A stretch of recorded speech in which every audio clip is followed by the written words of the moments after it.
All right, welcome back, everybody, to the HOJ-Cast. This is episode 16.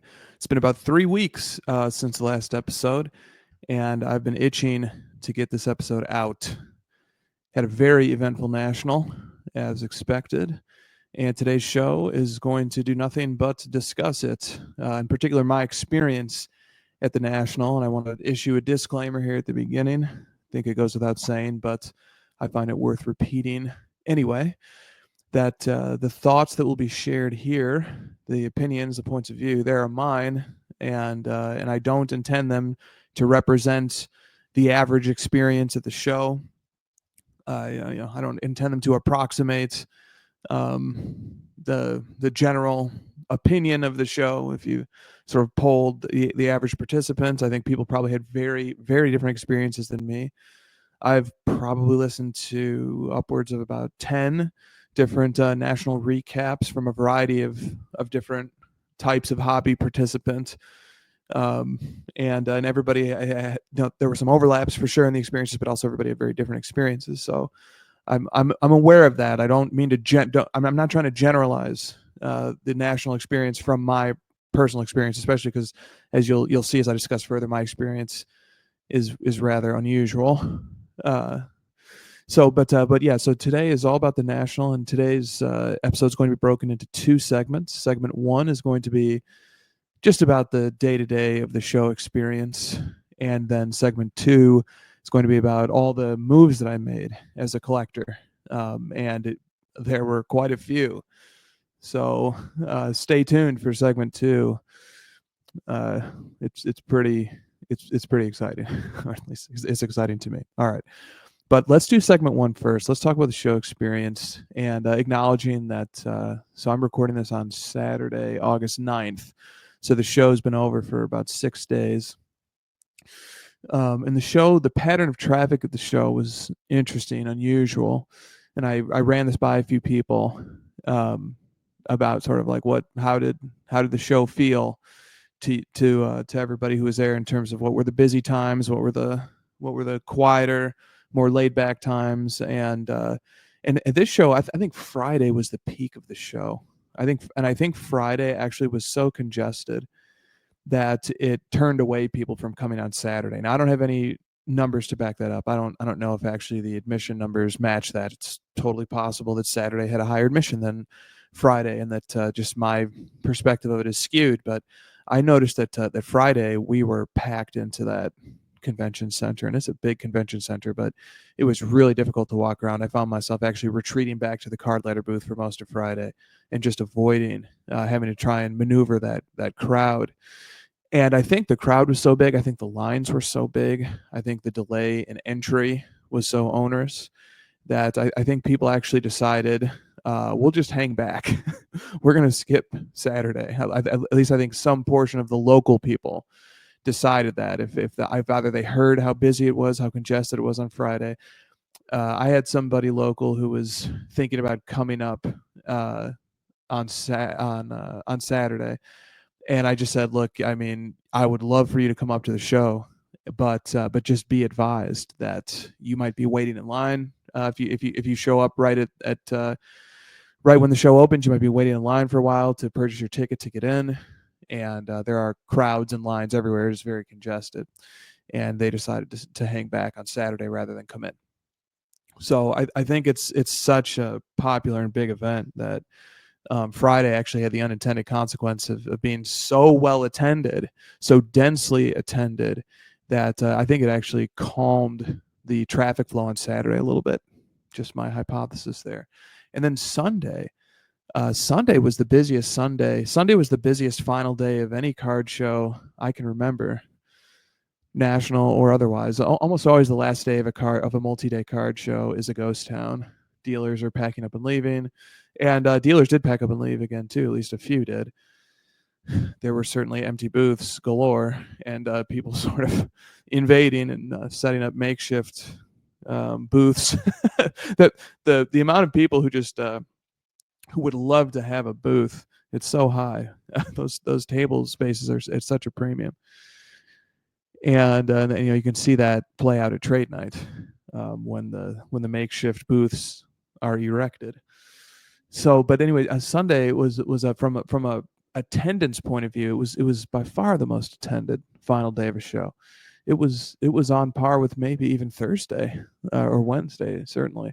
So I was really surprised at how much activity there was on Sunday. How many people were still really actively shopping till the final bell. I don't remember. I certainly don't remember being like that last year, the year before at the National.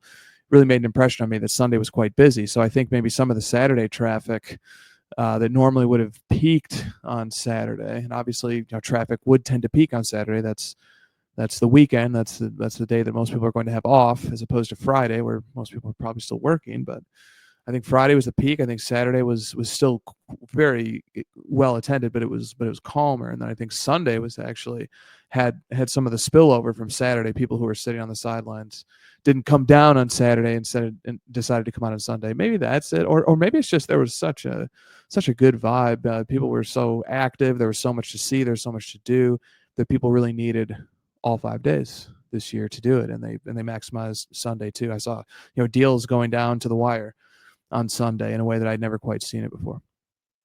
So there's a little view of just the traffic pattern, which was unusual.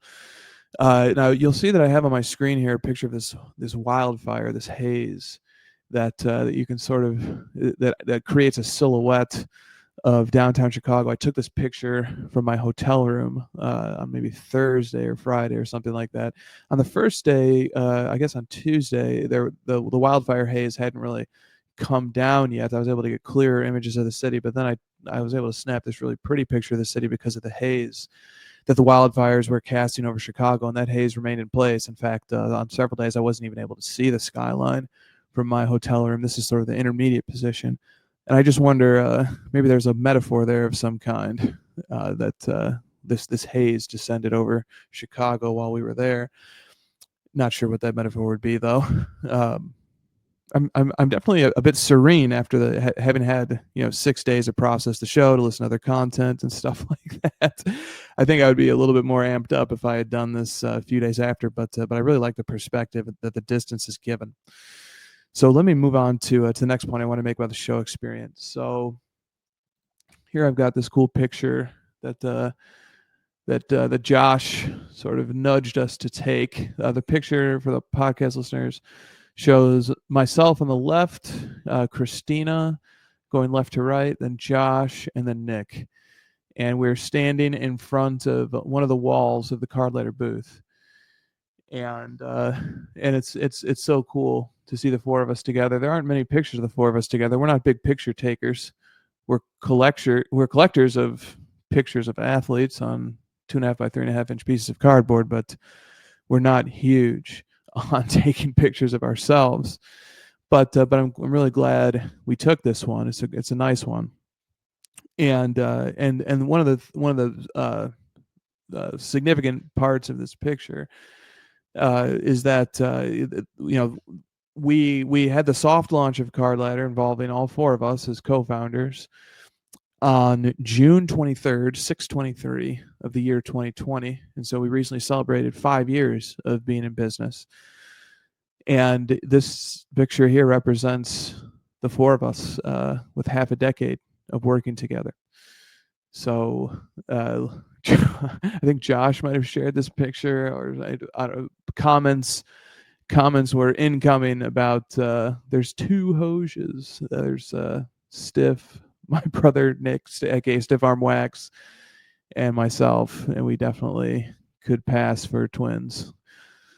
So there we are, and it was just great. It was great for the four of us to be together. Actually, there were various circumstances, like at the Cleveland National last year, Nick wasn't able to come. The National before that in Chicago, Josh wasn't able to come. So this was just the whole group together, and we had a nice time together. We got work done together. Each of us, we work quite well as a team. Everybody's sort of focusing on their area of expertise and collaborating where necessary, and not bothering each other when we don't need to. That's part of our secret sauce. I also want to, even though they're not pictured, I want to send a special thanks to Zane and to Mo, who both stepped up big time and helped us run the booth and greet people who came up and had questions and helped them use the product and helped just keep the booth occupied. I would come over pretty late to the booth every day, and apologies to people who came over there earlier and were hoping to chat, and I usually don't get over there until 11 or noon. We even during the national, I'm up late looking at sales, reviewing sales, pushing out the headlines, and then I like to wake up and I have a nice routine that I do. So try to get full nights of sleep, try to stay healthy, rested, nourished, so on and so forth. Knock on wood. 2 straight nationals without contracting an illness, which might sound bizarre, is something to celebrate to an outsider or somebody who doesn't have an experience of getting sick of the national. But I think I had a streak of like 3 straight nationals there, coming home with a malady, but not this time. All right, let's move on. Next thing we have here that was fun, part of my personal experience, was I got to record an episode with Brett of Stacking Slabs. He set up shop in the content creator area of the card ladder booth for a while, and he really he brought a nice aura to our booth. He and John was filming. He had his cameras, he had his tripods. Brett had the laptop and the microphones, and his some of his collaborators, John obviously with the Football Card podcast and just content creator, and Caitlin Cold Lunch Cards, who she and Brett recorded a show live at the National from the card ladder booth, which was really cool. So I really like the atmosphere, the ambiance that it created, having great content creators creating things at our booth. I think that was really energizing. It was inspiring. It was fun. It was aesthetic. It was nice. It was a really nice ornament of on the booth, which was really cool. And so I got to record one episode with Brett. He has a new series called Cards in Hand, limited series that he recorded live with I guess maybe 7 different collectors. I know Josh got to do one. I got to do one. And the premise of the series is just having a card in hand and talking about all the things that excite us about this card. In fact, I would go so far as to say for any card that I pick up, I think the standard for whether the card is worth adding to my collection is that I should be able to, hypothetically, I should be able to sit down with Brett and record a 30-minute episode about it. And if I can do that, if the card is that meaningful to me, if it has that level of intrigue, then I think the card is worthy, is collection worthy. And the card that we talked about, just to briefly tease it before I move on, was my recent 1998-99 Upper Deck MJ Gold 1 of 1 230A. So check that episode out if you're so inclined. All right, next thing I want to talk about here was what I think I've concluded, and I think I concluded it in the moment that it was happening. I think this was Friday morning of the show, maybe Saturday morning, but I knew as soon as I think it was Friday, and I knew as soon as I sat there observing this, taking this in, that it was going to be my favorite part of the show. It was going to be the peak of the show, and that is the discussion, the talk that Christina hosted with Gene of Arena Design, who designed some of probably your favorite 90s cards, and then again is now active today working for Upper Deck designing. And so the Fleer Skybox stuff, if it's beautiful and it looks cool, she probably made it or had a hand in it, her and her husband Earl. And then also Carvin, the architect, as he would say, of exquisite, but many more things too, not the least of which being immaculate. So Carvin has a wide range of experience creating products in the sports card hobby, from exquisite and other Upper Deck releases, than having a hand in the early development of some of Panini's finest works. So they had a discussion, and up until this point in the show, I just was I felt a little bit sluggish, a little bit going through the motions. Inspiration hadn't really struck me quite yet. It was building. I was gaining steam, but the show was just, it hadn't hit its stride yet. And this, for me, this little moment was when the show hit its stride. I loved hearing them talk about the ideas behind creating cards, about their methods as creatives, how they would challenge themselves, and they're very different as creators, but they end up producing similar results in the fact that they are two of the most influential thinkers, designers, in terms of shaping how the actual cards come out. They are artists. They are brilliant people, as if that weren't implied, but just to make it explicit, these are two of the greatest people, in my opinion, in our industry. In the true sense of the word greatness, they have accomplished great things, and they've had a profound influence. And it was amazing to sit in the audience and listen to them. And if every national simply had a talk with these two, and they sort of came back to the table with, what have you been up to in the last year, and what are you observing, and what's your inspiration right now, and maybe regale us with a few tales of the good old days, that would be more than sufficient. So I don't know. I think there might be a recording of this somewhere, but I truly, truly enjoyed watching it. I thought Christina did a great job as a host, facilitating the discussion.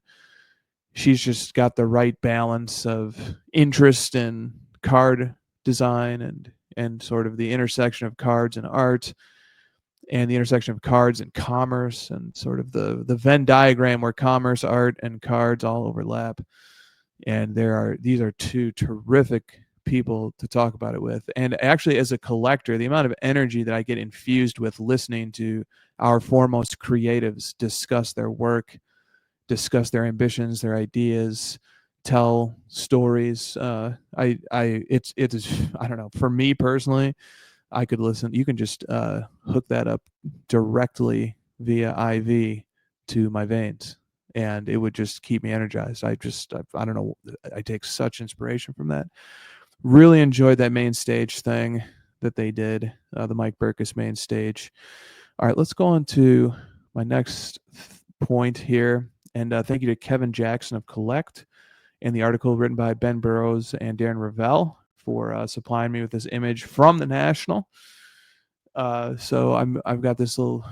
We can let this image sit here while I talk for a second about my two next things.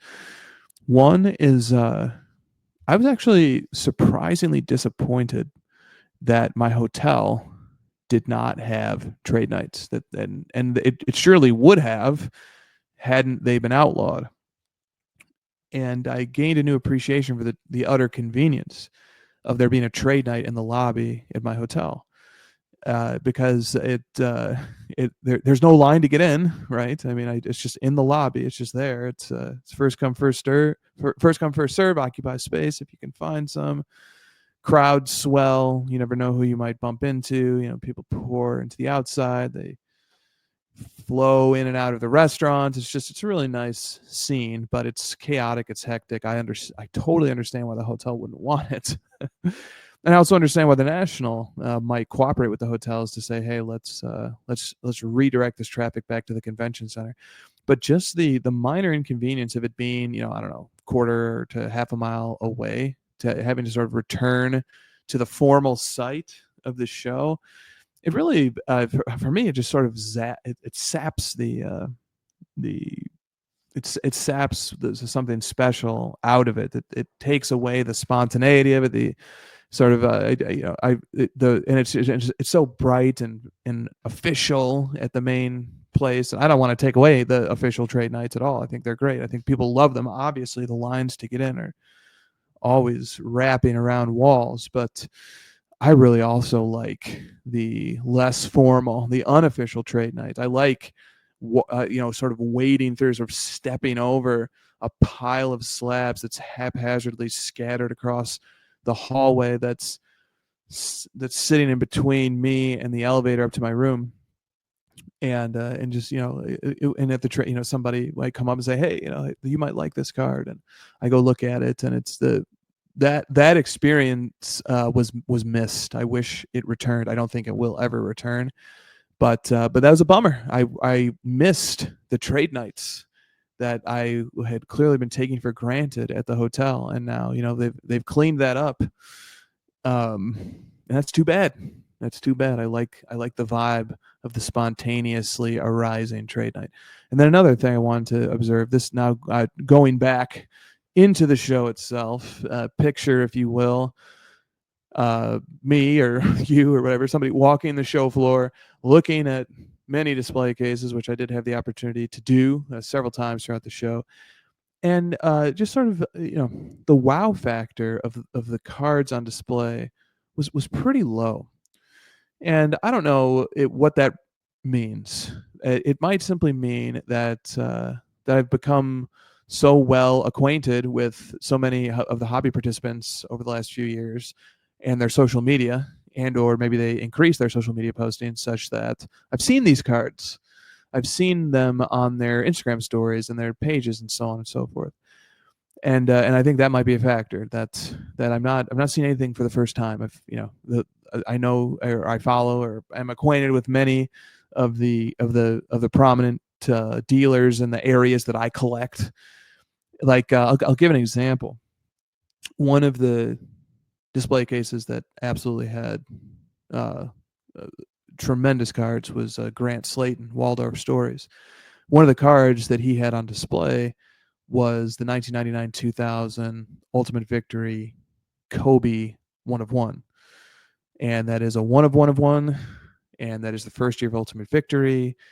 And that is, a card whose year has a year from the decade of the 90s in it. That's a really weird way of, we've gone through in previous episodes how 1999-2000 sort of really isn't a season that belongs to the decade of the 90s, most likely, although I did get some pushback on that from a few folks. So it's not without contestation, it's not without dispute, but I do tend to err towards the side of the decade of the 90s not containing 1999-2000, but instead containing 1989-90, because more of the 89-90 season took place in the 90s than did the 99-2000, and there can only be 10 seasons in the 90s, so you have to pick between those two. But there still is something to be said that the fact that the year 1999 is in the season 1999-2000, it's like it's doing the hokey pokey. It has one foot in the 90s. Anyway, he presented in his display case this Kobe. Obviously, no price tag. I think it would take, you'd have to move mountains to pry that card out. It's a terrific card. It's a gorgeous card. I realize I'm just sort of spontaneously thinking about Grant, but I really should have prepared an image of that card.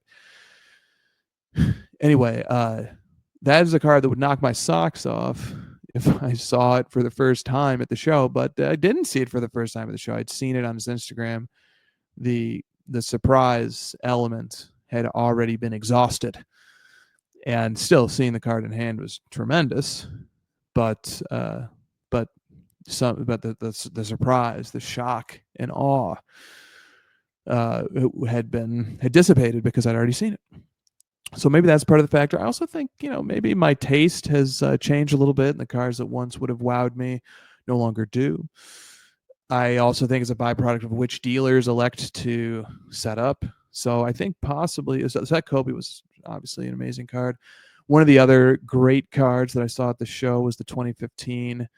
Well, first of all, let me step back. I didn't see it at the show. I saw it posted to social media that the card was at the show. The card being the 2015-16 flawless base diamond 1/1 Nikola Jokic. So that's his rookie year base set flawless 1/1, which is one of just 10 pure base 1/1s that Jokic has from his rookie year. And by pure base, or by pure cardboard, I mean it has no patch, it has no autograph, no memorabilia. It's just straight up a traditional base set parallel, which isn't to say that memorabilia autograph cards can't be true base set too. They certainly can if they're numbered as such. But still, there's this category in my mind, these 10 pure cardboard Jokic 1 of 1 rookie year cards, and that is one of them. Jokic has a total of 38 1 of 1s of any stripe, memorabilia autograph, base set, insert, subset, whatever. He has 38 1 of 1s, but within that group of 38, there are the 10 true or pure base 1 of 1s that I think are my personal favorites, and this flawless is one of them. So it's one of the 10. It's a very, very special Jokic card. It's got an argument to be made that it's one of his very best cards ever made. And PSA posted that they had graded it on site. And so they post that to social media. And that's the type of card that would certainly have given me a thrill. Was it a thrill? It would have excited me, to say the least. So would have had a thrill running down my leg like Chris Hansen once did if that card had shown up in hand, because that's, I'm not expecting to see it. It has been advertised. I do know that it exists. I don't know. I think I may have seen a picture of it at some point in my research, but somebody had it at the show. Somebody graded it at the show, and PSA was kind enough to alert the masses. And what a terrific card. So that's the type of card that would have impressed me, but instead I had to consume it vicariously. I don't know if it's vicarious, but I had to consume it indirectly through social media. I could only see it on the screen of my phone, and how special would it have been just to sort of paint a picture. Imagine me, sort of sluggishly creeping through the revolving door that enters into my hotel lobby, and then I sort of step over a pile of cars, and I sidestep, this group of kids who are doing a penny challenge or something, or at the I don't know. And then sort of I just like am, sluggishly approaching the elevator to return to my room and start working on some card lighter stuff after a long day at the show, and then somebody says, "Hey, you might like this," and then they sling their backpack around their arm and they unzip it, and out comes this Jokic card. Now that, folks, would knock my socks off. So in terms of to get a little more specific here, in terms of like I didn't see any, like, so for example, Mahomes, right? I'm on the lookout for big Mahomes cards. To me, Mahomes cards that I find to be very special, and my Mahomes collection is the most carefully, patiently, excruciatingly, deliberately curated collection of any that I have. It only has 3 cards in it, and each was very carefully selected and patiently selected, and so on. And but I know I'm quite familiar with Mahomes' rookie catalog. I've done a ton of research into it. I certainly know of plenty of Mahomes cards that I think the numbers, he has around 260 total 1 of 1s from his rookie year. So I don't know how many more is that than Jokic has, like 8 or 7.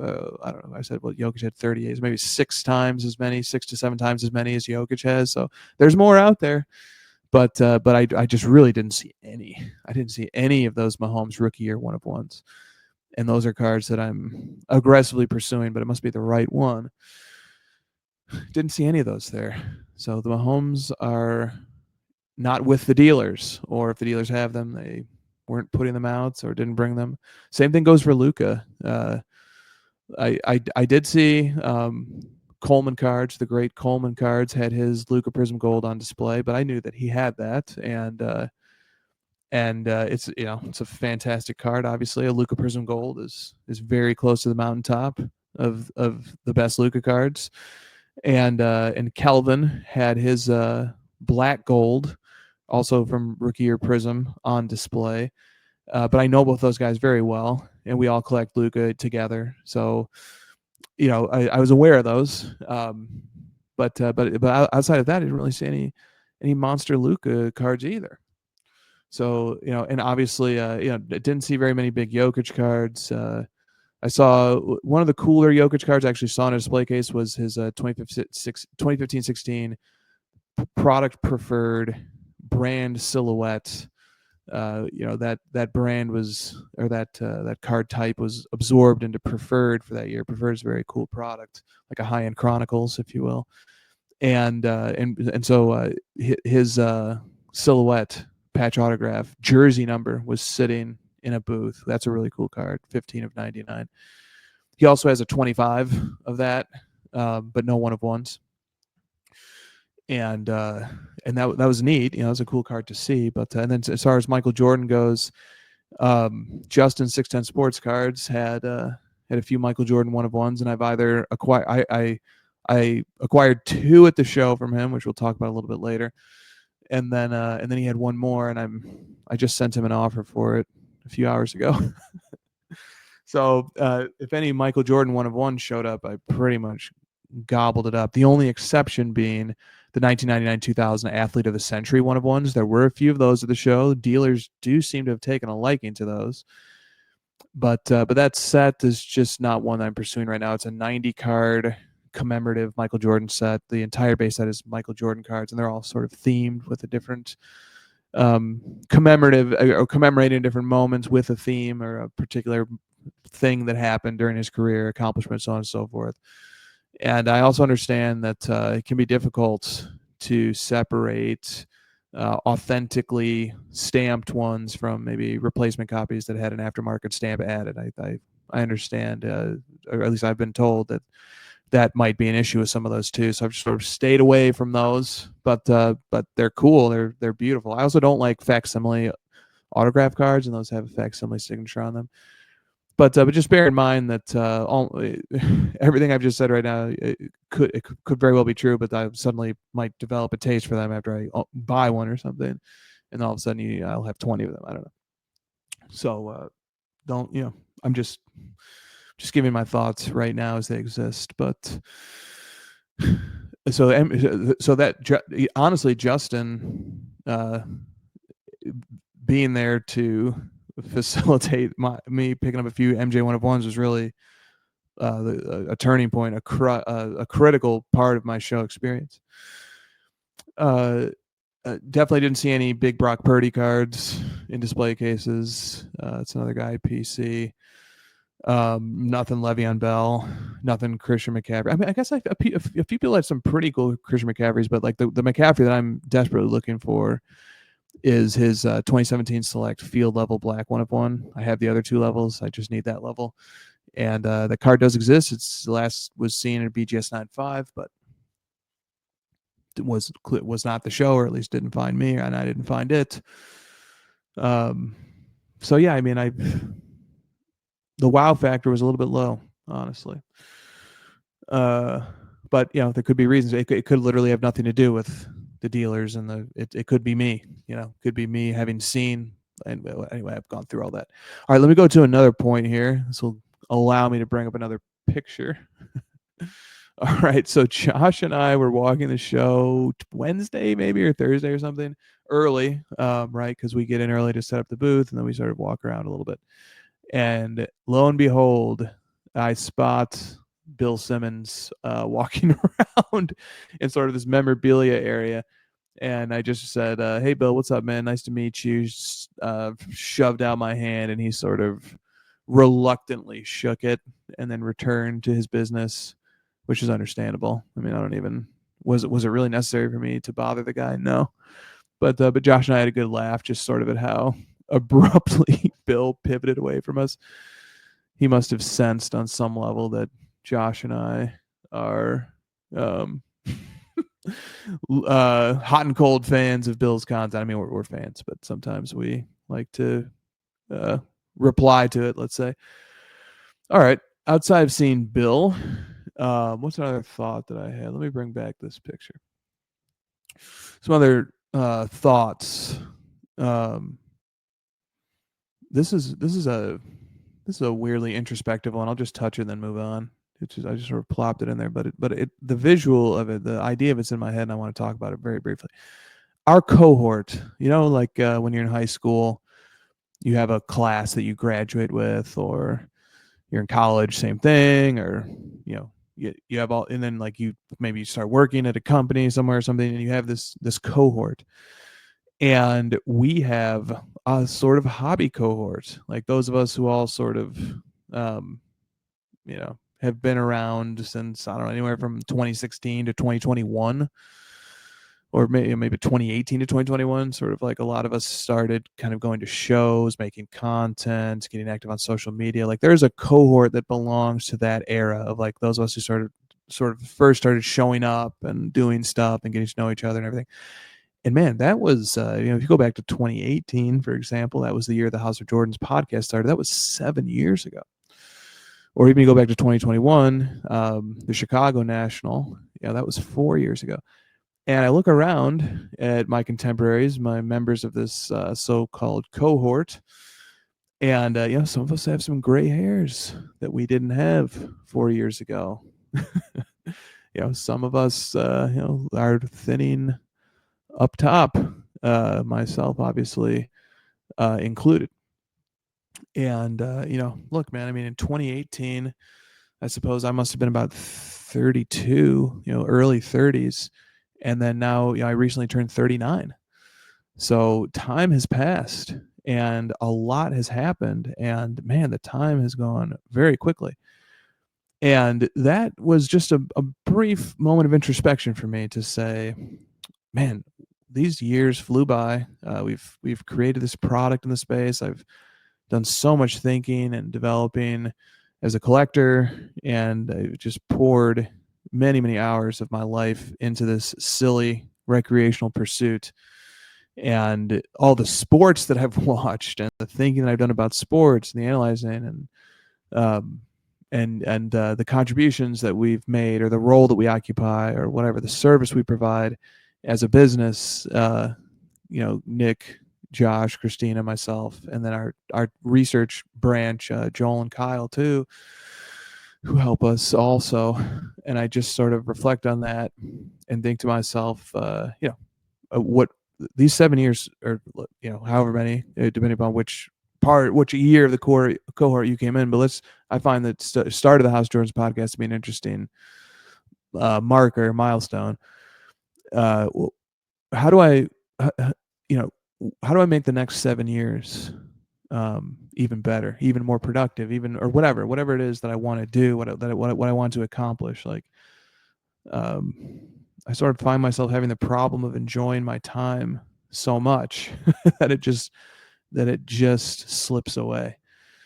And so, I look at us, I look at this photo of us together, and I say, what will that photo look like 7 years from now? I guess that would be the year 2032.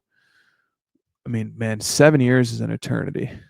If you sit here trying to wait, I picture the detainee, the prisoner of war, sort of just scratching each day and sort of tabulating. I mean, in 7 years could just certainly feel like an eternity, but also 7 years will pass, and we'll be here, and what will we have done?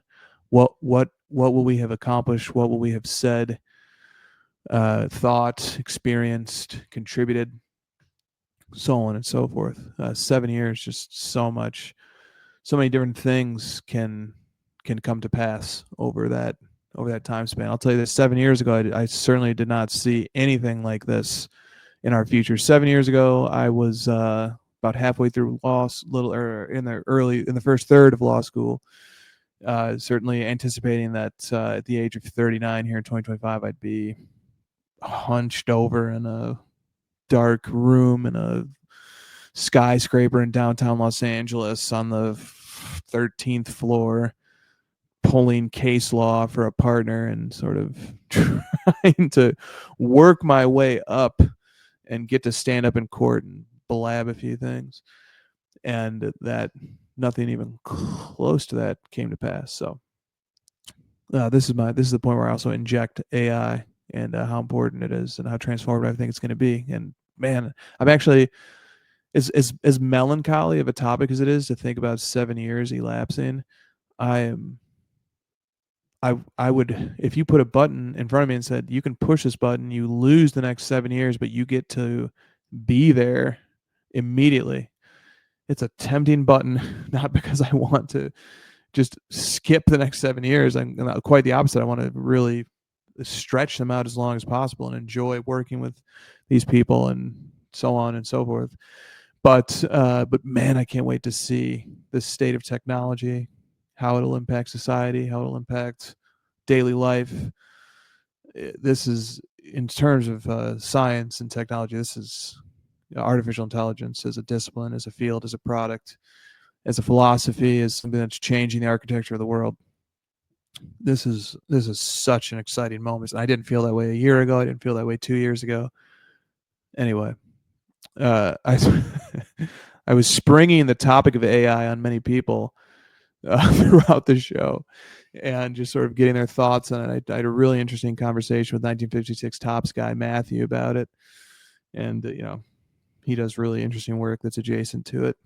But all right, so enough about that. Few final observations here. So first of all, I had a blonde moment, I guess, or just, I don't know if it's fair to stereotype blondes in that way. I am a blonde, I guess, a little bit.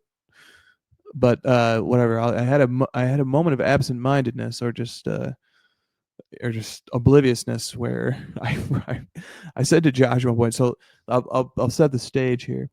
So the booth, the card letter booth, was a hub of collector activity, and I just kept seeing like Chicago Bears fans come in, like a guy with his Chicago Bears collection or some Chicago Bears cards. And plus I was hanging out with Mark a lot, Sweat 47. He's a Chicago Bears collector. He's got a really cool Devin Hester PC. I got the chance to see Ryan Green's Matt Forte rookie year Superfractor 1/1. I'm seeing all these awesome Bears cards. Everybody's talking about the Jake Cutler 2012 Prism Black Finite 1/1 ending. I think ending today. I think ending in a few hours. I'm just like, dude, I've never talked so much about Bears cards in my life. I haven't even thought this much about Bears cards in my life, and here we are.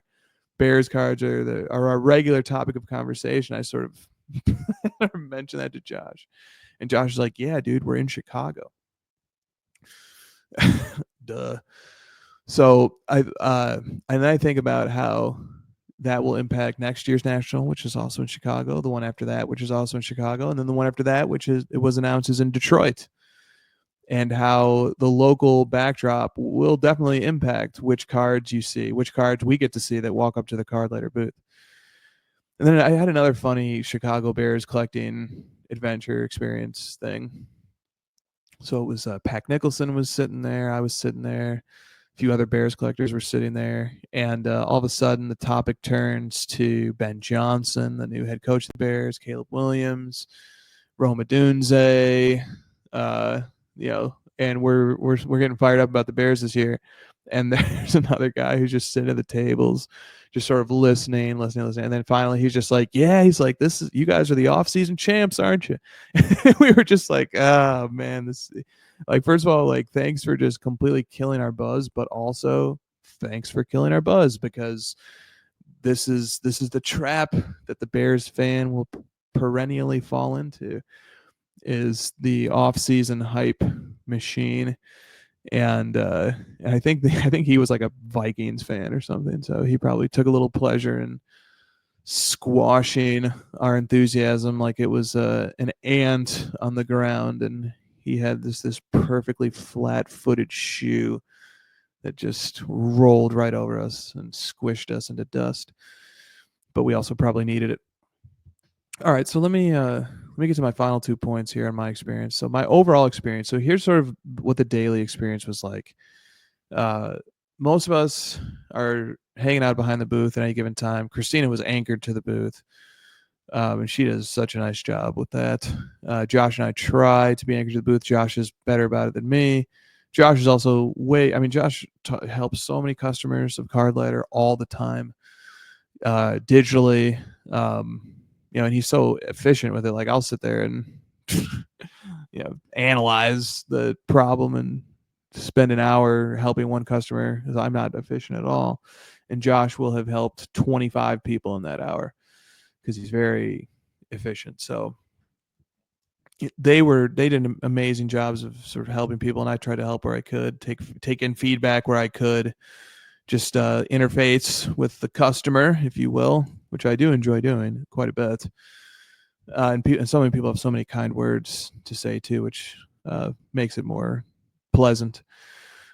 But that's sort of the experience. Is we're sort of hanging out at the booth, and like it's an interesting balance of some people come in who are customers of Card Ladder and just literally need a practical thing addressed, like I got logged out of my account and I can't log back in, or why can't I add this card to my collection or something, or but then there's also the stream of people who are like, what's this, or we don't really get that much anymore, but more so people like, why should I use your product or whatever, and we talk to them, and then there's the stream of collectors and content creators who will come by, and man, I really enjoy a nice 10-minute rendezvous. I don't know if that's what it is, a 10-minute chat with when a collector comes up and says, hey, I'm so and so, and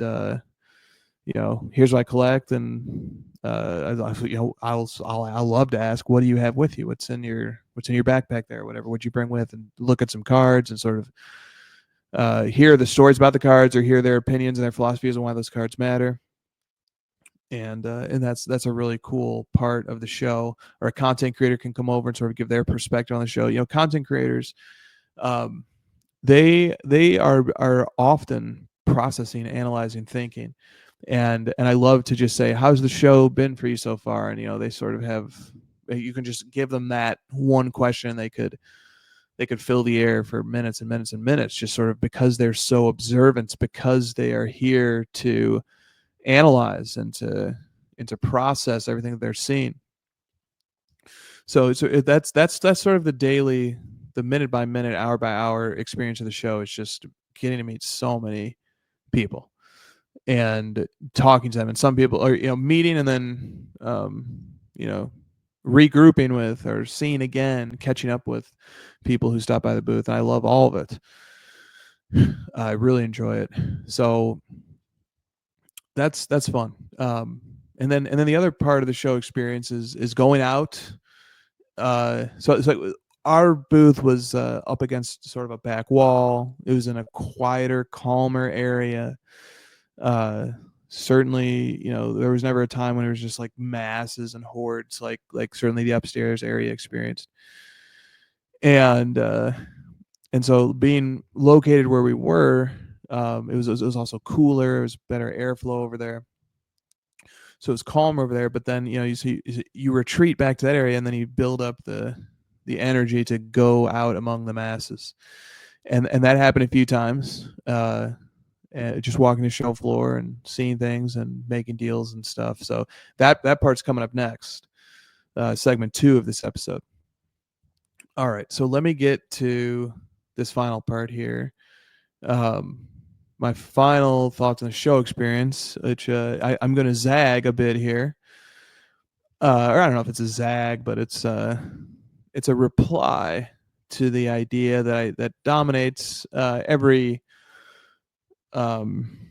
recap of shows and of the national and stuff, which is just this sort of idea. I want to ask, I want to inspect, I want to go a little bit deeper into what does it mean to sort of say that the best part of the card show is getting to hang out with and talk to the people, or that the best part of the show is the people, or that it's really all about the people, or that even if I don't buy a card at the show, I enjoy it still the same because I got to hang out with all the people. And I want to just analyze that a little bit. And here are a few thoughts on that. So first of all, I think that card collecting is such a digital and detached experience for the other 360 days of the year that we're surprised, and refreshingly surprised. We're rewarded almost with getting to be among like people, and that we're not alone. Pat Nicholson had a comment on the most recent football card podcast where he was talking about how there's a group of us sitting there, and we were sort of noticing how Prism's design over the years had sort of used these dots on its surface, and then sometimes it did, and then sometimes they came back. And he was like, man, it's so fun to be among people who actually care about this, as opposed to the people in my everyday immediate life who could not care less. So I think there's something to that, of like wow, like this is really exciting. There's other people here who really I don't need to persuade to get their interest piqued in this topic. We are all genuinely, organically, naturally interested in these things. And we can say, we have this in common. We can, this thing of collecting in common, even though we probably all do it a bit differently, but we have it's something that we share, and it's special to be in a room with even just a few people who have in common with us, let alone a room that has tens and tens of thousands of people who all have it in common, and we're all here sort of with a similar purpose. So I think there's that. I think it sort of feels extreme, it feels exaggerated, because it's so foreign to us. It's so unusual to have that experience outside of the context of the national. And I also think that that the human element of the hobby is sometimes hidden behind layers of technology. And let me instead of calling it the human element, let me call it the social element. The social elements of the hobby can be obscured by technology, but it is there, and we operate in response to it, and it energizes us and it stimulates us. And one example I'll give you is, think about eBay as a marketplace, as a place where you check your saved searches, as a place where you watch auctions end and you look at completed listings, and you look at your purchase history, and you post your own cards for sale, and you send offers, and you just sort of watch things happen. And it feels like it's just a tool, a machine, a piece of software, something that just it's this sterile environment of cards. That's just these objects, these inanimate objects, and you are browsing and perusing them, and there's no sales associate. It's automated. Everything is automated. That you can envision the eBay screen in your mind. We're calculating who the winner is, or whatever that screen says. And it feels detached from a social aspect. But indeed, that is the experience of eBay is highly social, because somebody just like me uploaded that card to their eBay account, and somebody else just like me is bidding against me on this other card, and somebody else just like me bought this card that created a comp that I'm then using to evaluate if I want to, how I can price other similar cards. And the way that they title the listing, and people who send me offers if I list a card for sale, and so on and so on. It's a very social activity. And then there is so much signaling and hierarchical signaling, instructing through behavior how things rank against each other. In particular, the sort of the hierarchy that the market creates, and that we sort of know intuitively, even if we don't explicitly know it, even if we wouldn't agree to this theory if it was presented to us directly, but nonetheless it exists, it operates. That when we see the social confirmation of the value of a card by somebody purchasing it through the medium of eBay or some other marketplace, that there is an act of social validation that has happened there, that is then resonating with us, and it is shaping how we connect with the group of collectors that are animating this marketplace, that seems so mechanistic on its surface, but in fact is the most ancient form of human relationship, which is just exchanging things with other humans, and bargaining and bartering and buying and selling and so on and so forth. That is such a social act, but we don't see it as such, because the social dimension of it is underneath layers and layers of technology. Which is, all of that is to say that the social element of collecting is always there. We feel it very present. We feel it with us. So it feels in our face. It's undeniable when we're standing feet away from each other and smelling each other's breath and looking at each other, and We can see each other, smell each other's breath is gross. I don't know why I went with that. I don't know, for some reason today, I'm really trying to like paint pictures with words here, describe the scene, and we can notice each other's clothing that we wear. Something else that's just a quick aside: the understated nature of what people wear at card shows is such an interesting social convention among us. We like to wear, most of us like to wear athletic wear. We dress down. We are not dressing to impress. We are not interested in looking buttoned up. I think part of the reason for that is because our expression of ourselves is not ordinarily, it happens on a very visceral level. What do you look like? That's an expression of who you are. But our all of our effort in the way that we express ourselves in the context of sports card collecting, that is our collection. Our wardrobe, our outfit is not the clothes we have on. It's in the backpack that we're toting around. That collection, the cards we collect, the players that we collect, the way that we assess and assign value, and the things that we prioritize and the things that we find important, and the way that we structure our actions, that's the primary signal of status. That is the signal.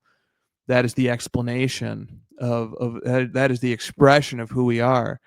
And it almost makes a well-dressed person, a person who's manicured their appearance for the sake of going to the show, they feel out of place, because it seems as if, and it doesn't need to be true, but it seems as if they've missed the point that that the energy that was spent making sure that the right shirt, pants, shoe, belt combination, or that the watch, that the big fancy watch is presenting nicely, that the face has been wiped down and will shine appropriately. That this is beside the point, that this is antithetical to the point, or that so and it never, and it can only, either it's excess, so maybe somebody's a great collector and then dressing up is just piling on. It's unnecessary. It's over the top, or it's compensatory. It's like, well, I don't really know much about collecting. I'm not really a collector, but so I really care about my appearance. I'm still in the paradigm, the ordinary life paradigm, where what I look like is really important to my socializing. And in this particular context, I don't think that it is. I think that I think we almost live in like this hybrid virtual reality, where we're not judging the person based on what we see across from us. We're judging them, we're evaluating them, we're relating to them based on what's in your backpack. Who are you as a collector? So we all sort of have these virtual reality headsets on, where we're not, when we look at a person, we're not seeing them, their embodiment, as you normally would relate to somebody. We're able to sort of see through it, and we just want to see what's your collection. So here's where I zag. I don't think it's all about the people. I love people. I love being around people. I get so energized being around people. I am very high on people. I think people are more important than they're given credit in the ordinary sense of things. I think people give purpose. People, the spending time around people provides health. It keeps us, it keeps our mind sharp. It challenges us. I think there are many properties of the personal relationship. There are many properties of belonging to a community, and truly belonging to it, and participating in it, and giving as much to it as we take from it. I think all those things, I'm very high on those things. But I think that to say that the show is all about the people is at best half the story. I think really at best it's 49% of the story. I think the majority of the story, even if it's only 51%, the majority of the story is that it's all about the cards. It has to be all about the cards. The cards are prior to the people and prior to the relationships. And the cards are the very convenient thing that gives us all something in common. Just think about how difficult it can be to truly connect with another human being on the level of having genuine shared interests, where they're not sort of forcing themselves to sort of like what you like, and you're not having to do that with them either, but instead that we all have such a large common ground. Our Venn diagrams overlap. To bring up the Venn diagram for another time, for a second mention this episode, there's such an overlap in interests and experience, in goals and so forth among all of us, the card is the mechanism, and the person is the second order effect. The relationship is the second order effect. And how can I reconcile that with this idea that people say, well, I didn't buy a card at the show, I didn't look at very many cards at the show, and I still had a great show. And of course you did, because the transactional element doesn't need to be there. It's the card in theory, it's the collection as an abstraction. It's this sun that we're all orbiting. We are in the solar system of collectors. The card is the center of gravity, and then we sort of all orbit it and our paths cross and stuff. But if you took away the card, none of it would make much sense. So I just think that the card of it all is essential, and I think there's actually a lot of practicality, a lot of wisdom in keeping the card at the center and not overrating the relational nature of the sports card community, but instead keeping the card at the center, so that I don't end up making the mistake of sort of drifting too far from what it was that brought us all together in the first place. And keeping sight of, and it keeps me tethered to what it is that fosters the magic of this environment. So that I don't drift too far from it, so that I don't lose my way, so I don't lose my footing. So that it's an acknowledgement that what makes this gathering so special is it still comes down to the card, and it comes down, and the card is, it's such a silly thing, but everything's silly. What's a professional athlete is just throwing a ball around. A professional musician is plucking strings. There are many silly things in this world. Collecting cards is certainly one of them, but it is the silliness of it, it is the fun of it, it is the play of it all that is actually what makes it so special. It's the very fact that it isn't dire, that it isn't serious, that it's an escape, and so on and so forth. That it's play, that it's fun. That's part of the magic too. All right, I'm gonna hit pause for a second here, grab a swig of water, and then I'm gonna get into segment 2, which are the pickups from this particular show.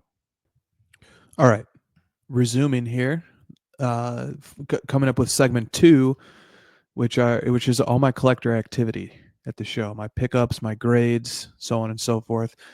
And I fired off a series of Instagram story posts about this last week, a few days ago. So I've already organized a few of my thoughts.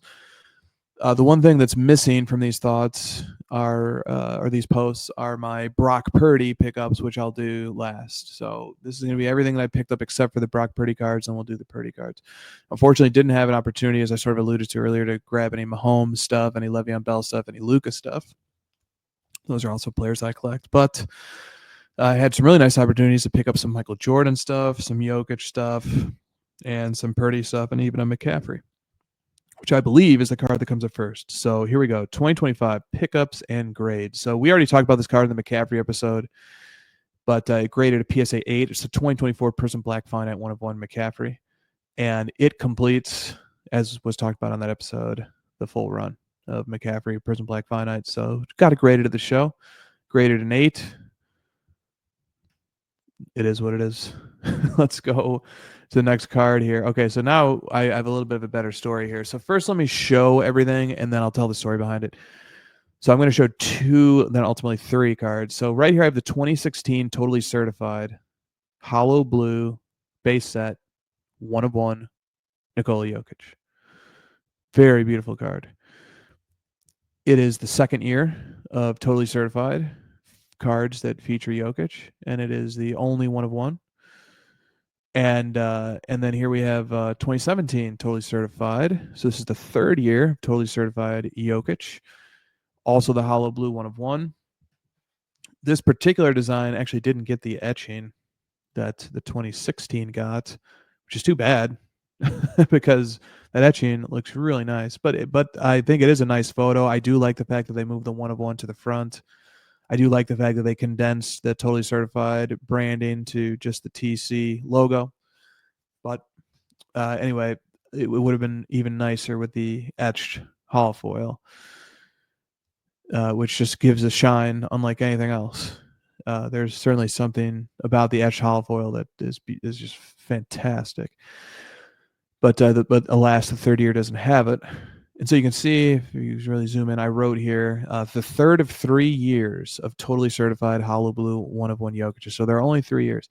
So totally certified took a pause after the 2017-18 NBA season, and it shifted over to just being certified for a few years there instead of totally certified. And so the hollow blue 1 of 1 went away. And I don't know, depending upon your perspective, if you consider certified and totally certified to be part of the same lineage or not, I think a more precise technical analysis would suggest that they are not. They're related somehow, but they are not the same exact lineage. And if they were intended to be the same, then they wouldn't have changed the name, presumably. But so anyway, 2018-19 marked the end of totally certified for a while and the reintroduction of certified. And then this year, 2024-25, totally certified came back, but the hollow blue 1 of 1 did not. So long story short, Jokic's rookie year, second year, and third year are the only years during which he has a totally certified hollow blue 1 of 1. And there are just 3 of them total. And because I was able to pick those 2 up at the show, that being the second year and the third year, I was able to unite the first, second, and third year. So I haven't talked about this card on this podcast yet, and I don't know if I'll ever get to it. Maybe I will in a content lull or something. Or but I believe it's the first time I've introduced that I have in my collection the 2015 totally certified hollow blue 1 of 1 Nikola Jokic. So that's one of, earlier in the show I mentioned the 10 pure base, pure cardboard Jokic 1 of 1s from his rookie year. This is another one of the 10. Is this totally certified? And I was sort of in a blissful ignorance to totally certified until this card became available, the rookie year one. And the acquisition story there was several people sort of alerted me to the fact that it had shown up at a show in Chicago last fall. And but the collector who had it was very private, didn't have much by way of social media or way of contacting him. And but eventually he reached out to Brian over at Cajun Cardboard and said, "Hey, I have this really cool card. What do you think about it?" And then Brian reached out to me and said, "Dude, I don't know if this is a card you're looking for or not, but man, this is a pretty cool one." And so so I've pulled up the record here. So I picked this up December of 2024. And I went back and forth with the owner of it, and he drove a very hard bargain. He was the person who graded it as well. He told me, so the grade is a PSA Authentic. He told me he put min grade of 9. And I inspected the card carefully in hand. And or maybe he said min grade of 10, actually. I think he put a min grade of 10. Anyway, I've looked at the card quite carefully in hand. I think it would probably grade around a 7 or an 8 or maybe a 9. I'm certainly not the person to consult for grading. I'll tell you that right up front. I don't have the best eye for that, and I don't really care to either. But you can see that the second and the third year, which graded on site, the second year got a PSA 8, the third year got a PSA 7. So I think it's probably in a similar condition to those. There were no creases or big flaws with the card or anything like that. So I picked it up, and the seller was tough. He held firm. It was a tough negotiation, But I ultimately ended up picking it up for 50,000, the rookie year certified, which is a very high price for a certified card. One of the higher prices ever paid for a certified card, I'm pretty sure. It's like if I go over to Card Ladder here and sort of see where that might fall among totally certified cards. Yeah, that would be the highest public comp ever. Would be that 50,000. The highest totally certified comp in Card Ladder right now is a 2014 totally certified Mirror Platinum Gold out of 10 LeBron. It's the die cut one, and that sold for looks like 20,000 in a private sale. So very strong price paid for it, but in terms of where it sits in the Jokic hierarchy of cards, I think it's one of his very best. And the story behind the second and the third year, they were in the collection of MK sports cards for a period of time, and he enjoyed them quite a bit, and he had no interest in letting them go. And I pursued them quite a bit, and it never really went anywhere. And he sort of knew that I wanted them a lot. Maybe he was sort of waiting for me to get a card that he really needed, but I'm very much like him in that I don't really give up cards. He ended up trading these to Grant, Waldorf Stories, at the show to secure a really big card, a much bigger card than these two. And I'll let him reveal it when he decides to. But it's a fantastic card, a card good enough to draw these out from his collection, which I can attest was no small feat. And so once Grant got them, MK let me know right away, and I was very appreciative of that. And I just pretty much marched right up to Grant's booth and said, "Hey man, what can we do?" And I laid on the table a Michael Jordan Golden Touch BGS 9.5, the first year, the 1996-97, which has a market value. It was a min gem. It has a market value around $4,000, something like that, 3,500 to $4,000.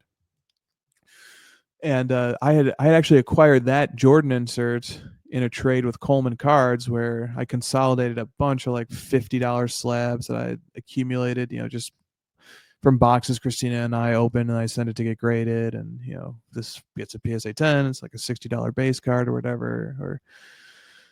And then Coleman will work with me, and I'll give him a bunch of slabs, and he'll send back over something like that.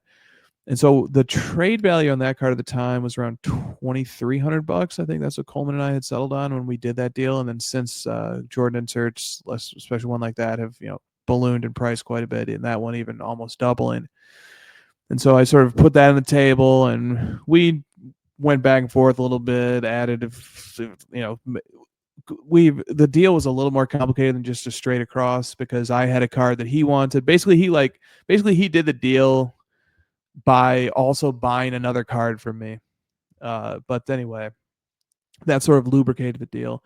It was a really fun, very easy, very smooth deal with Grant. And so the net of it all is that basically I traded across the Golden Touch MJ for these two cards, which sort of implies a value of each of these cards, maybe like 1,700, 1,800, something like that, in trade value. So that's probably high. I don't know what these. I really have no idea what these would do if they came to market. To an auction, let's say, I would certainly bid aggressively for them, but no need, because all three are assembled. And in terms of Jokic cards, these are the ones most reminiscent of 90s, and it's because of the etched holofoil of the first 2 years. The 2015 also has the etched holofoil, and it's just beautiful. It's quite nice. So those three came together courtesy of all of those events that I just described. Up next, I have a 1999-2000 Upper Deck Gold card number 141, Michael Jordan, belonging to the themed subset called Air of Greatness. So this is a subset within the 1999-2000 Upper Deck base set. It's card number 141. and it's a 1 of 1 and it's awesome, man. Like I've alluded to the fact that my belief is that the 90s, the final true season of the 90s is 1998-99, and then you have 1999-2000, which it doesn't have a clean break. It has a claim to belonging to the 90s because after all, 1999 is in the season, although the majority of the season took place in the year 2000. Nonetheless, this is it's just a cool card, man. It's the Michael Jordan 1 of 1. It's I don't hold it in as high of esteem as I would hold one from 1998-99 Upper Deck, that being the first base set to ever have Michael Jordan 1 of 1s under the Upper Deck banner. But this is the second year of Upper Deck base set 1 of 1s of Michael Jordan, and the card just looks sweet. Really Upper Deck vibes. This is just such an Upper Deck card. Has the dot matrix 1 of 1 in as its form of stamping there in the bottom right. I prefer the stamp. I prefer the traditional the stamp that we've all come to enjoy, but the dot matrix is certainly a relic of its time. It certainly dates the card and situates the card in that late 90s, early 2000s Upper Deck era. So the way that this deal came to pass, you can hear me make a reference to this card while recording my episode with Brett, the Cards in Hand episode. So sort of Brett and I started recording, and then something came up in the discussion that made me say to Brett, did you, right before we pushed record, did you happen to notice that Justin 610 Sports Cards walked over here and he and I agreed to me purchasing this card like 5 seconds before you pushed record? And of course he didn't, because he's producing the show. He and Pac are making sure everything sounds right, looks, is properly recording, etc. And but anyway, this is the card that I referenced in that episode. So Justin walked over and he just said, "Yeah, hey man, like there might be a few eyes on this card. I know you were interested in it. Do you want it?" And I said, "Yeah, I do." And I knew I wanted it the whole time. Look, I mean, I'm going to be honest with you. Any Michael Jordan 1 of 1 that was on the floor at that show probably was going to end up getting purchased. It wouldn't, whether it's from the 90s or not. I mean, I was, I find this category of card to be so interesting. And I also am sort of a believer in the tactile approach, meaning I can't truly know how much I connect to a particular card until I've owned it, or at least held it in hand, but really owned it. And so, yeah, anyway, Justin had a few. This was one, and I was very grateful that he gave me the chance to buy it. And I just said, "Oh, dude, yeah, man, I want to buy it. What's the price?" And he said $15,000. And I said, "Sold." And we tapped fists, and then Brett and I recorded. So that's the deal here. So anyway, yeah, I put in the caption here, this is the second year of Upper Deck base set 1 of 1s. Michael Jordan appears 20 times in the base set. So these Air of Greatness cards, there are 20 of them. This number 141 is one of those 20. They're all themed Air of Greatness, as you can see there on the card's surface. Okay. Up next is the 2023 Optic Gold Vinyl, Jokic 1 of 1. I purchased that raw and got it graded at the show. So this was a card that I brought into the show. And I paid, I think, $3,300 for this card a few months ago.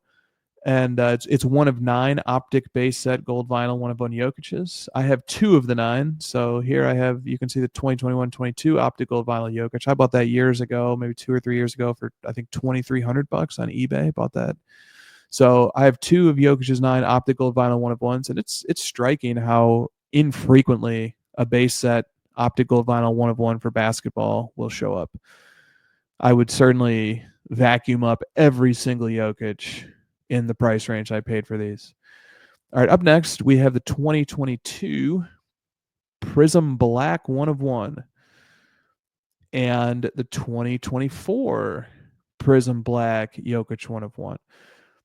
So both of these got graded at the show. The 2022, which is his finals MVP year, That one got a PSA 9, and the 2024 got a PSA 10.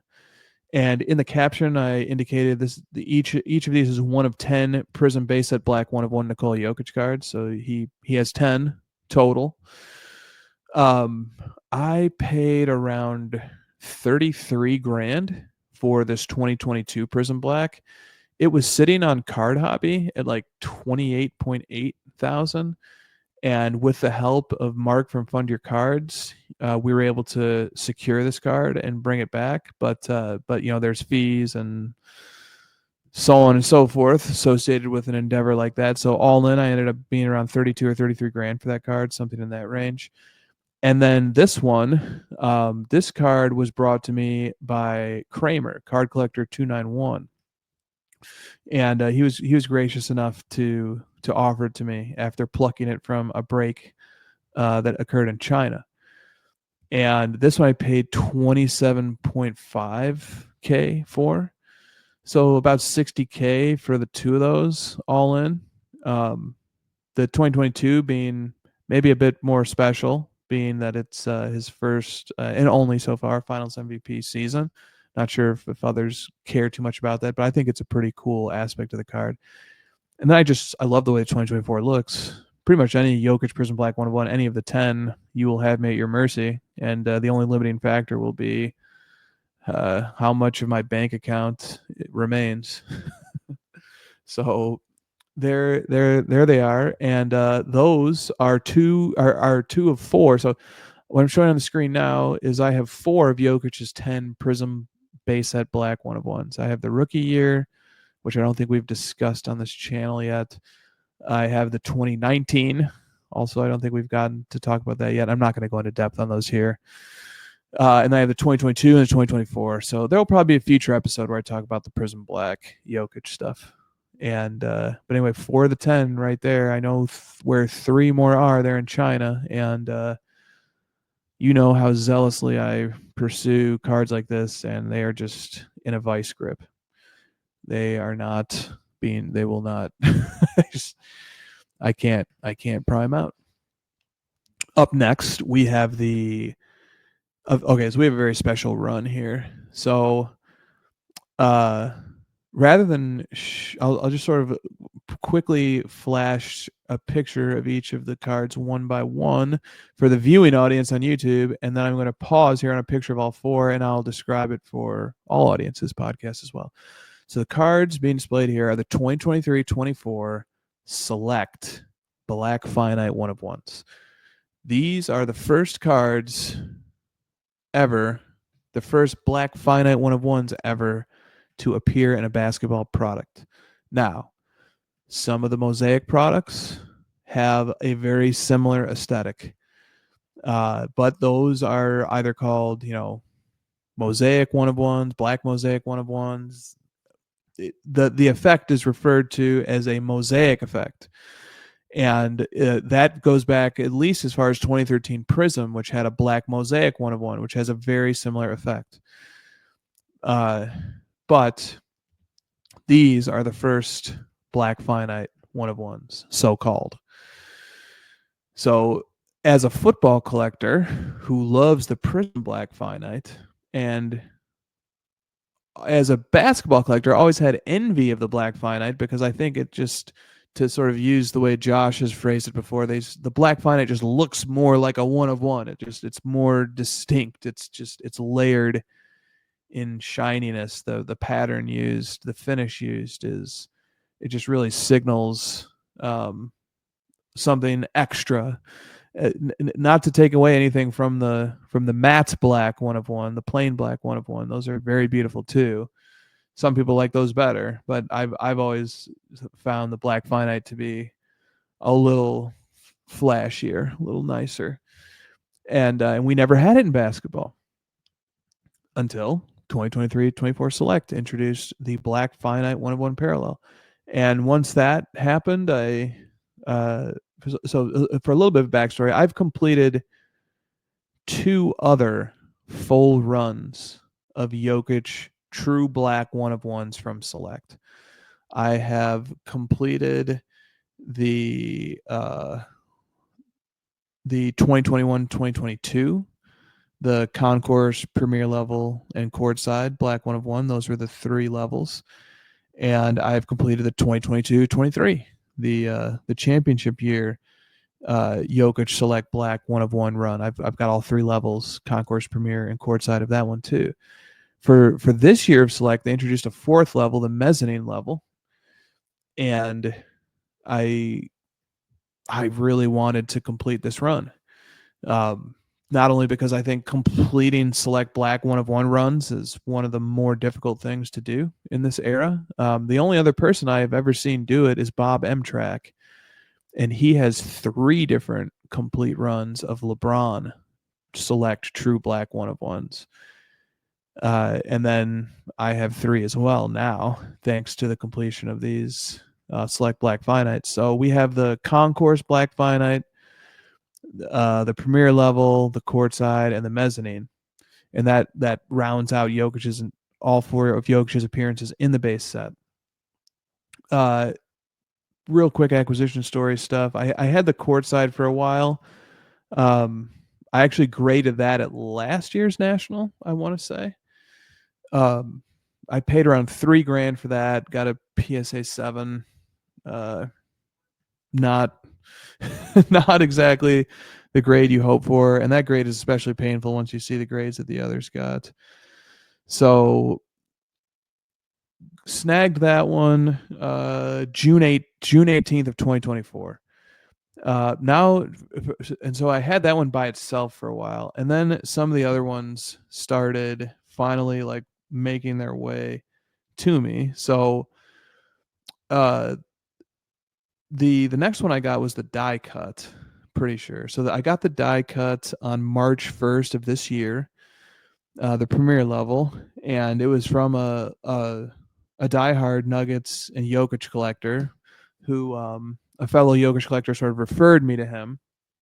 He had the card raw, and we went back and forth, and sort of he was reluctant to let the card go, but you know, he sort of understood my passion, and he was gracious enough to sell it to me. I picked up that one for $1,500.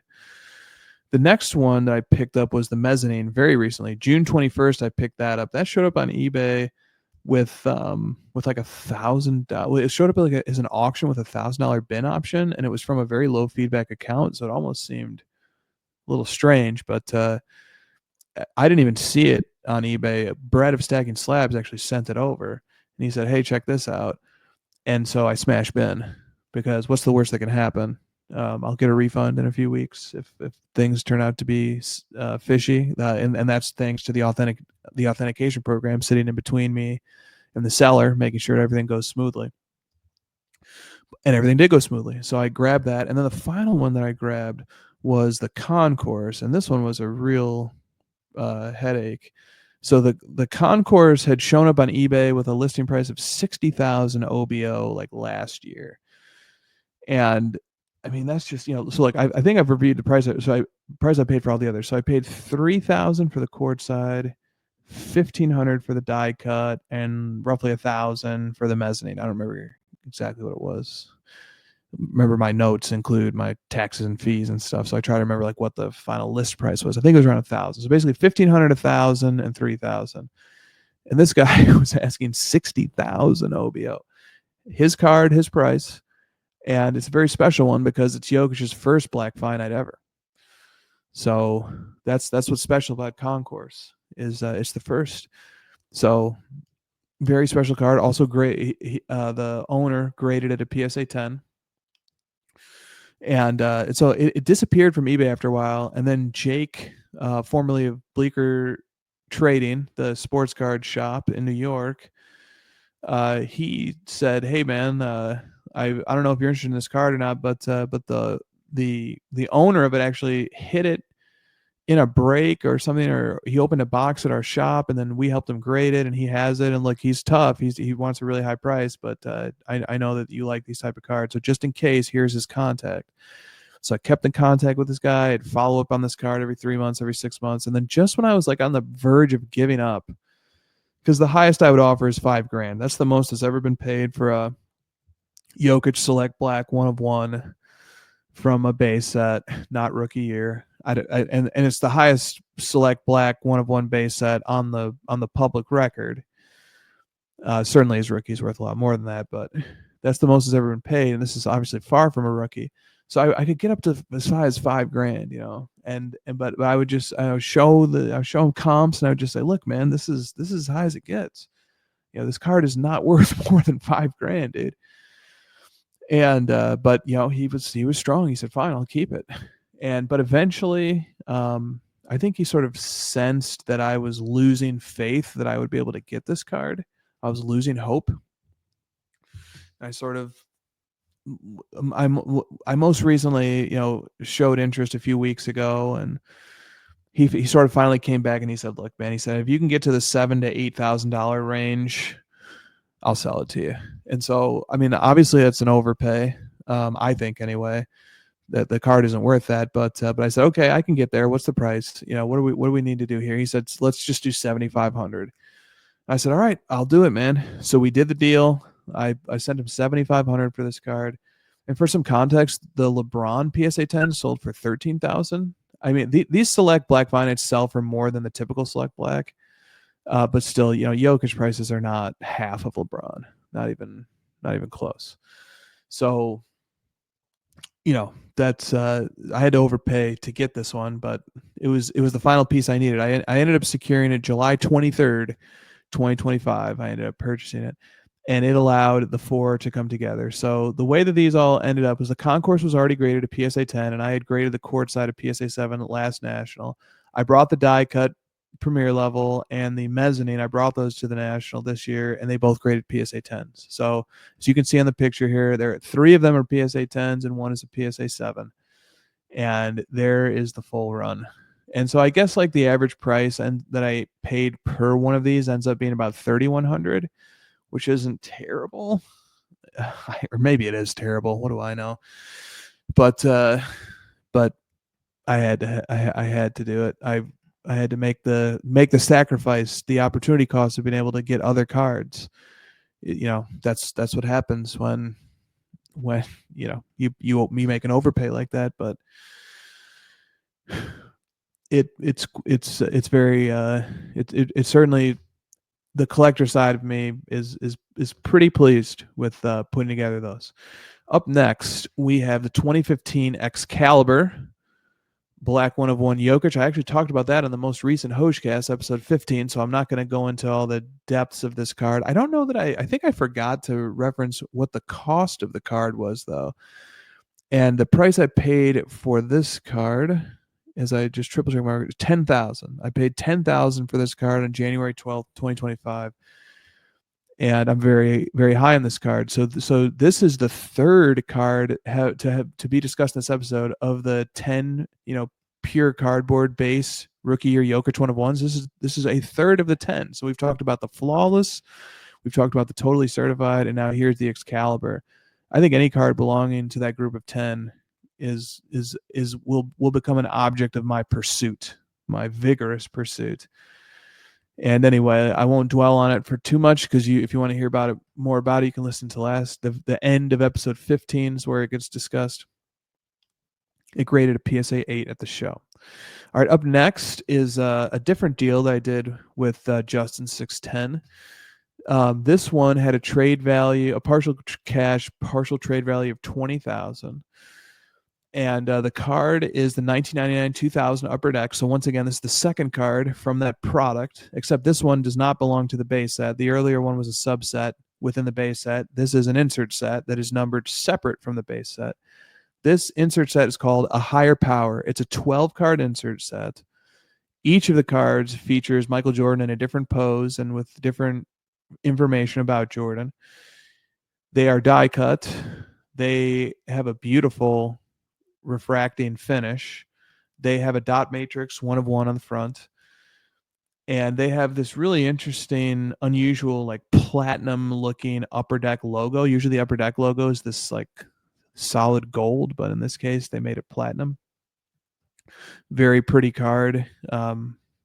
This card certainly caught the eye of a lot of people. When we at the National, you show your cards, other people show theirs, and this card caught a lot of people's eye. when I just sort of was showing people what I had in my collection with me.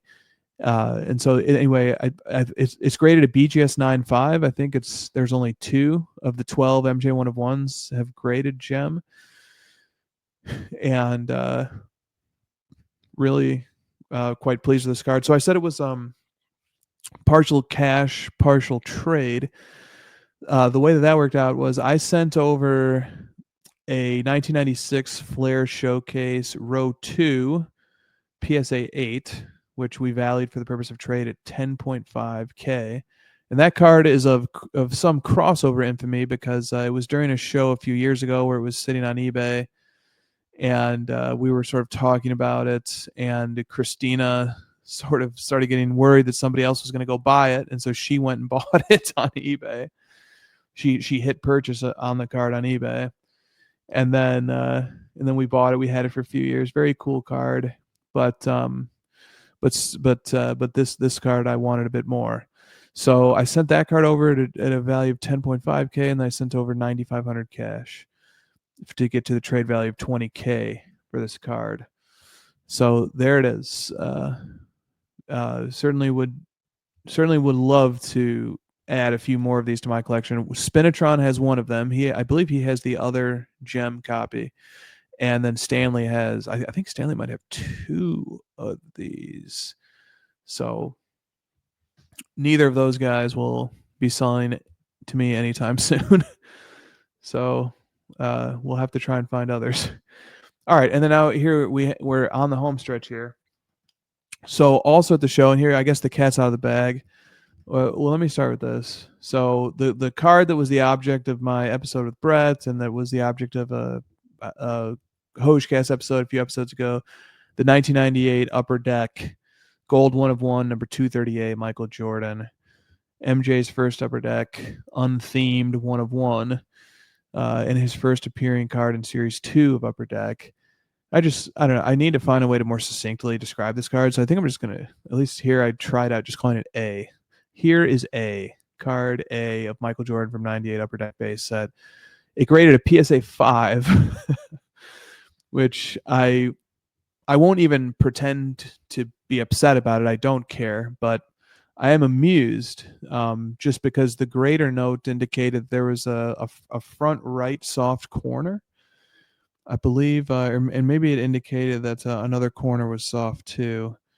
And the grader notes are cool for purposes like this, so that I don't end up thinking, well, is there a crease somewhere, something that I can't see? Nope, no crease. Very, very simply soft corners. And here I'm pulling up the grader notes on my PSA app right now. So the grader note is where, comma, WEAR, like where, I don't know, sort of maybe the edges, or have some wear, or just the corners in general have some wear, and then front right corners. So that would be the bottom rights, which you can see a bit of white here on the bottom right, and then the front right is a bit soft too. So just general wear on the card, and then the front right and the bottom right corners graded at a PSA 5. But I think it looks stunning in the PSA holder. I think Michael Jordan's red jersey and the PSA label's red trim almost always looks quite nice. And anyway, yeah, so I was happy to get that graded. And then cat's out of the bag here. I have another one of these. I actually have many more, and trying to gather them all. But I believe this is the first time I've revealed on the show that I have this particular one, and this one being card 230B. So this, or just as I refer to it here, B. So this is the second Jordan unthemed base set 1/1 from 1998-99 Upper Deck. And let's just sort of pull up my transaction notes here. So I purchased this. This was raw. Purchased this raw from a collector in Germany, and it was I purchased. He had 3 of these. 3 of these Upper Deck Gold 1/1 base set MJs. I purchased all 3, and he was tough. He wasn't interested in really letting them go. So I I upped the ante. I paid strong. So I paid 30,000 for this, and I paid 30,000 for all three. So there it is. The second, and it got this one graded a PSA 6, so not much better than the other one. Let's see what the grader notes happen to say here. There's a scratch on the front bottom edge. So there a scratch here on the surface is what delivered this one a PSA 6. But there ain't any others. This is the only one. So we're gonna have to make do.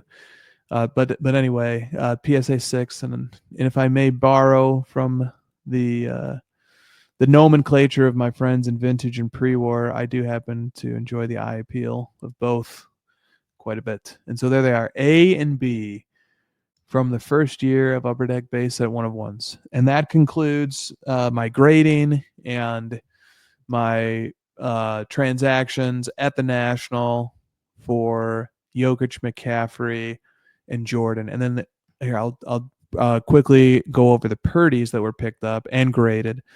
So in the Purdy episode, we talked about this card, but here it came back a PSA 10. It's his rookie year Panini Honors Black 1-of-1. Another card that I got graded at the show that's already been discussed was his 2022 Rookies and Stars Platinum 1-of-1. And also graded at the show, bringing together all three of Purdy's Prism Black Stars. So I believe in the Purdy episode we talked about the rookie, and then we also talked about the raw 2023 second year and 2024 third year Black Stars Purdy. And so those graded a PSA 9 and a PSA 10 at the show. So that run is alive. The Purdy Prism Black Stars 1-of-1, which is pretty cool because Prism introduced Black Stars in 2022 as well. So it's the Prism parallel that sort of is married to Purdy. And then I believe that rounds out the grades that I got at the show. And then the two new pickups. The first I'll discuss is the 2022 Donruss Elite Black 1-of-1, which belongs to that group. On the Purdy episode, I said there was 35 rookie year 1-of-1s for Purdy, first appearing base set. And that number is actually 34. So I had been miscounting in my spreadsheet. The number is 34. And this is one of the 34 first appearing base set 1-of-1 Purdy's. And it's a 1-of-1-of-1. It's the only 1-of-1 to the Donruss Elite base set. Shows Purdy in practice attire of some sort, making a pass. And then the other pick, and the price paid on that was $2,000. And then here is the 2022 Mosaic Nebula 1-of-1 of Brock Purdy. So it's also rookie year first appearing base set, also one of the 34. And the price here was $6,000. So also shows Purdy in practice garb, but this time with a helmet and just looking a little more football, like on the field. Whereas in the Elite one, he doesn't even have a helmet on. So in the Mosaic, he does. And also in the Mosaic, he's wearing his 14, his uniform 14. And it appears in the Elite that he's wearing uniform 12. Maybe this is from the Combine or something. I don't know what image is from. That would be interesting to look into that at some point. And in the Mosaic was $6,000. The Elite was $2,000. And so the story there, and like I'm going to be very interested in any of those 34 first appearing base set 1-of-1 Purdy's. And so a friend of mine made those available, and at first he was like, "Hey, if I made these available, would you be interested?" And I said, "Of course." And then he said, "But man, I don't really know if I want to sell them." And I was like, "Yeah, I understand." I'm really looking forward to Purdy this year, and I'm so impressed with what Purdy's done in his career so far, and I'm looking forward to rooting for the 49ers. And so he said, "Yeah." He said, "You know what, man? I decided I don't want to let these go." And I said, "I totally get it, but thanks for thinking of me." And then he had another change of heart, and he said, "Actually, I am going to let these go. So what do you want to do?" And so we came to a price, and I snagged them both, and I'm very, very happy to have them in the Purdy PC. in there. I'm just sort of browsing my. Let's see how many. I have 10 cards, I guess, in the Purdy PC that you can, and I'm looking at them through my the showcase feature, looking at my Purdy collection in card letter showcase feature, which anybody can go look at. So I think that's going to wrap things up. That concludes all the transacting and the grading for segment 2. And I forgot how taxing talking for almost 2 hours can be. Great to be back. Can't wait to record a new crossover podcast with Josh. I'm sure we'll be back this Friday, and looking forward to many things. Many things are in the works. And here's a little teaser for anybody who listens this long and who cares to look it up. I've already made a post-national purchase, and it is a publicly identifiable purchase. So, I better not. I was actually going to turn this into a game. I was about to search it to see if it had shown up in Card Ladder's sales history yet. I better not, because that will ruin the fun of the game.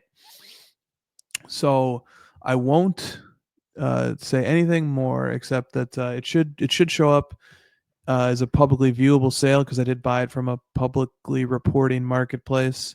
Should show up in a few days. I probably won't do any content on it for a while. But I'm quite excited about it. Should I give a huge clue? It may or may not be one of the cards that was on my bounty list going into the National. So that really narrows it if you remember what cards were on that bounty list. And there's a little teaser for some content that maybe comes down the line. That's going to do it for the HOJ-Cast episode 16. See you guys for episode 17 soon.